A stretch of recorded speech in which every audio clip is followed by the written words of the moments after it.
After she admitted to seeing another guy while he was out of town, he burned his own apartment down to hide the evidence of what he did to her. Was it revenge, or were there really voices in his head telling him to purify her body for eternal life? This is the true crime story of Chad Gurney, the independently wealthy world traveler who beheaded Zoe Sarnacki. Hi friends, I'm Katie, and this is Katie Does Crime. Thank you for joining me for the first time if you're new here, and hello to the usual rapscallions and reprobates. Please consider subscribing or joining me on Patreon if you'd like to hear more true crime stories. Today's case was recommended by longtime commenter Fiona, who said she lived in the town where this murder happened and actually ran into the woman who would later become the victim. I'm sure it's hard to imagine the girl who makes your bagel later being set on fire by a jealous boyfriend. Fiona said she was a nice kid. Today's case takes place in Portland, Maine. According to U.S. News and World Report's 2022 rankings, it's the 8th best place to live in the whole United States.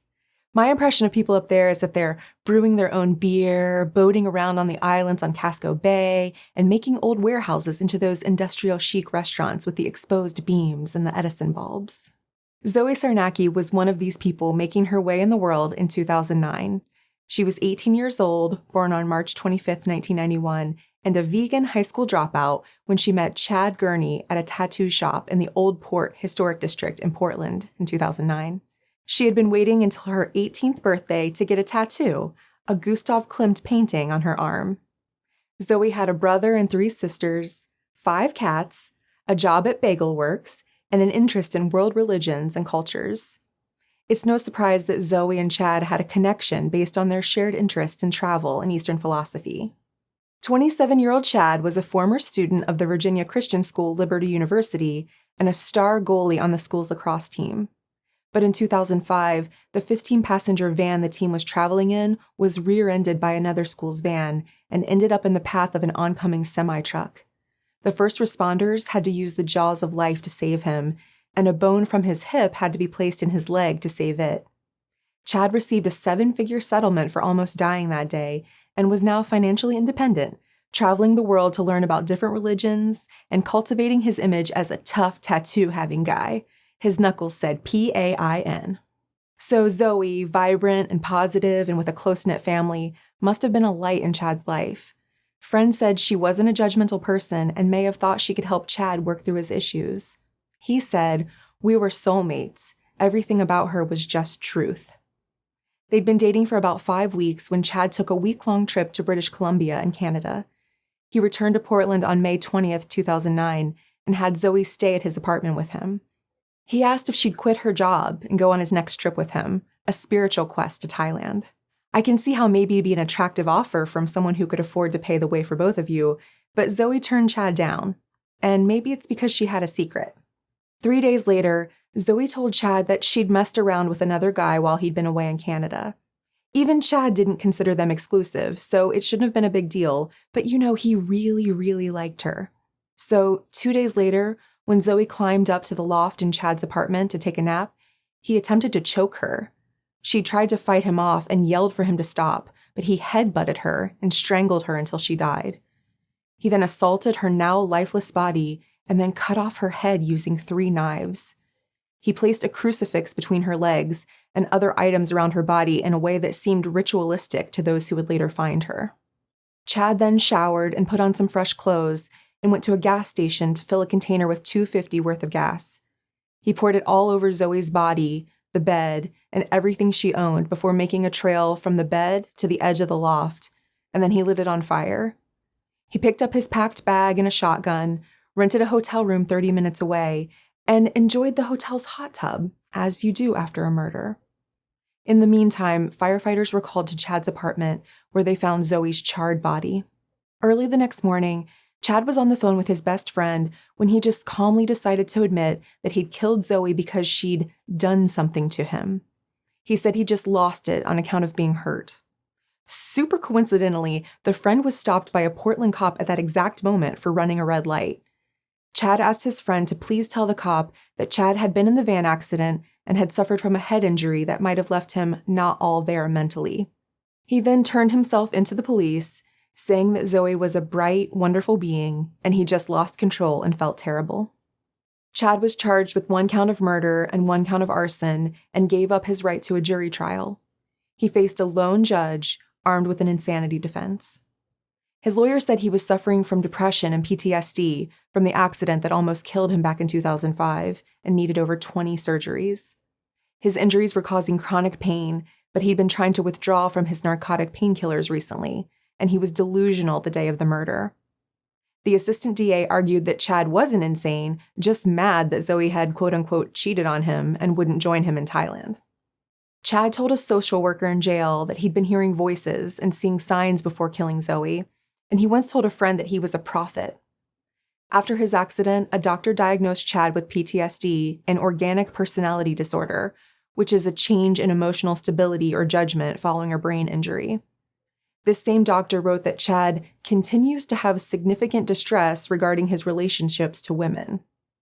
While awaiting trial, Chad told a psychologist that he had such a problem with women that this is how it finally came out, and that he was sick of every girlfriend he'd ever had hurting him. This psychiatrist said that there was no evidence of Chad hearing voices or being delusional. But more than a year later, Chad was telling another psychiatrist hired by his lawyers that he didn't think Zoe would die that day because they shared eternal life. He was purifying her with a ritual for eternal life that had to include strangling, beheading, and fire. He said it was a test from a spirit guide he'd met a few months before the murder in Hawaii. But back when he was arrested, Chad had told the police that he had no particular reason for the beheading and the crucifix placement. Zoe's aunt said it was insulting to the family to hear Chad testify that he was doing good for Zoe, purifying her by killing her. His trial began on January 10, 2011, and one of the critical pieces of evidence was a link found on one of Chad's devices to a video of a woman getting beheaded. It said that the woman was being punished for cheating. The DA said this was proof of premeditation.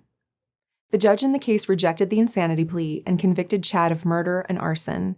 He was sentenced to 50 years for the murder and another 10 years for the arson, which the DA and, of course, the family thought was too light. However, Maine law lays out very specific cases in which a life sentence can be handed down, and because the torture of Zoe's body occurred after she was dead, none of them applied. Chad's sister said she feels terrible for Zoe's family, and after the verdict in the trial was read, she said, "They have closure today. She's in a better place, and unfortunately, my brother is still here, but in a way, he's dead to us. He really isn't a bad person. He just needs help. Hopefully, where he's going to get it." Zoe's mom says she forgives Chad as a way to begin to heal herself. In 2012, Chad's lawyers appealed to the Maine Supreme Court for a new trial, arguing that the police didn't have the probable cause needed to issue the warrants to search his devices. However, the judge found that there was credible evidence that Chad had communicated via Facebook and used his cell phone to call his best friend on the day of the murder, so it was reasonable to search those devices. The motion to suppress anything found from those forms of communication was denied. Chad Thomas Gurney is now 41 years old and is currently serving time in a Maine state prison where he's expected to be until at least 2068. Zoe Sarnacki's family won a settlement against Chad for wrongful death and was awarded $1.35 million. A memorial bench in the Grand Trunk Cemetery in Portland, Maine remembers her. One of the more interesting aspects of this case to me is the testimony from Chad's ex-girlfriend. She was 20 years old, just 2 years older than Zoe, and said that Chad preferred women who were much younger than he was. She also said that she and Chad had never been in an exclusive relationship because he preferred to be with more than one woman at once. In fact, on the day that Chad killed Zoe, he had been texting his ex to come over that night. When she arrived later, firefighters and police were on the scene at the apartment. She said she didn't know Chad to be capable of such a thing, but she had never heard him talk about hearing voices or any other delusional things. Now, I don't want to doubt anyone's mental struggles, but I have a hard time seeing Chad as anything more than a jealous, jilted, wannabe boyfriend. My guess is that he was used to being the one in control with his tough guy persona, dating multiple women, multiple younger women who might look up to him or be wowed by his wealth. I wonder if he texted his ex that day because he wanted to get back at Zoe for quote-unquote cheating on him. The idea that he assaulted Zoe's body after she was already dead is the thing that really drives it home for me. It feels to me like he wanted to disrespect her in the way that he must have felt disrespected by her. About a month after he murdered Zoe, Chad told a social worker that it never would have happened had he seen the love letters she wrote to him before her death. That sounds to me like an insecure person who needed to have his ego stroked, but only a monster needs to have his ego stroked so much that he's willing to murder over it. But I'd love to know what you think. Was this revenge or something more? Let me know in the comments. Thank you for tuning into my YouTube video. I'm just a true crime fan like you are, and I really appreciate you taking a chance on me. Please like this video and subscribe to my channel if you like spending this time together. I'd be so appreciative. Until next time, I'm Katie, and this has been Katie Does Crime. I'm sure it's hard to imagine the girl who makes your bagel ladle, a Gustav Klimt painting on her arm. I said weird, painting, and is currently serving time in a Maine state prison where he's and gave up his right to, gave up. Chad had never been in an exclusive relationship. Because, yeah, this is what I get for not reading beforehand.